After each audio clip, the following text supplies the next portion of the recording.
Danas smo imali četvrtu temu koju smo posvetili, mi smo je nazvali sedmica cjeloživotnog učenja.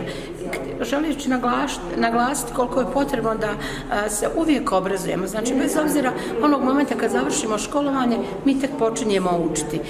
Sve smo teme prilagodili poduzetništvu, jer smatramo da poduzetništvo može biti jedan akcelerator za budući razvoj Bosne i Hercegovine. U tom smislu smo napravili današnji okrugli sto na temu značaj poduzetničke infrastrukture za razvoj poduzetništva u općini Travnik, jer je nemoguće da poduzetnici, pogotovo oni koji tek startaju, mogu sve sami isfinancirati. Zato kroz razne oblike poduzetničke infrastrukture oni mogu dobiti usluge koje će im pomoći u njihovom daljem radu. Osvrćemo se na to šta je do sada ostvareno, koliko je uloženo u zadnjih 10-ak godina, koliko je aktivnih poduzetničkih zona, koji je značaj inkubatora, razvojnih agencija, znači svih onih učesnika u procesu pružanja podrške razvoju poduzetništva, koji je naravno generator razvoja svake države i potpomaže privlačenju investicija kao i zapošljavanje.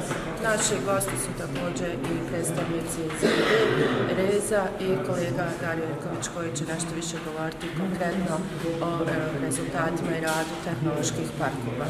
Moje skromno mišljenje je da taj IT sektor, bez obzira koliko je perspektivan na zapadu, u razvijenom dijelu svijeta, da u ovom dijelu nije baš prepoznat kao razvojna šansa Bosne i Hercegovine.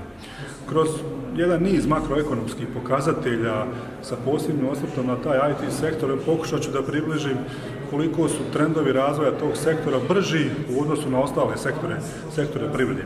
Također, IT sektor je itekako važan za razvoj poduzetništva i privrede, jer nema više grane privrede koja se može distancirati od IT sektora. On je jednostavno potpora svakoj djelatnosti, svakom sektoru.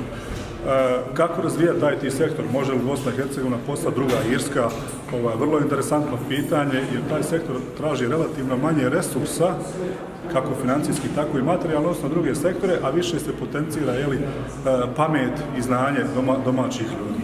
Zato smatram da taj IT sektor generalno može biti pokretačka šansa za razvoj Bosne i Hercegovine i da trebamo se pružiti dužna pozornost u budućnosti.